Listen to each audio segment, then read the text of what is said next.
Minister in the Office of the Prime Minister and Leader of Government Business in the Senate, Darrell Allahar, in the Senate on Friday, noted that the proposed amendments to the Administration of Justice DNA Act, Chapter 534, will address a legislative gap that currently exists. The bill will allow non-intimate samples to be taken without consent from persons entering Trinidad and Tobago from conflict zones where they served as foreign terrorists, fighters, or where there are reasonable grounds to believe a person serves a threat to committing a terrorist act.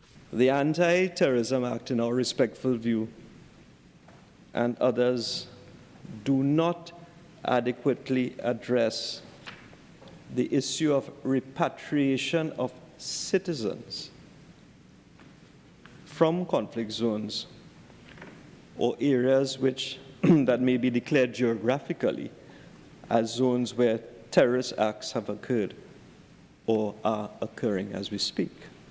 Independent Senator Dr. Desiree Murray maintained that the DNA samples must be gathered by a trusted institution.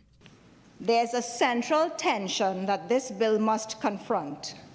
We are expanding the categories of persons from whom DNA samples are taken to establish DNA profiles, while the institutional framework for processing, storing, and using those profiles has not yet achieved the international accreditation on which their evidential and intelligence value depends.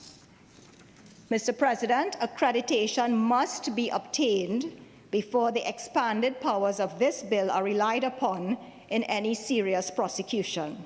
While Minister Allahar acknowledged the contribution made by Dr. Murray, he dismissed concerns raised by the opposition, referencing the right of access to a court for victims to be vindicated.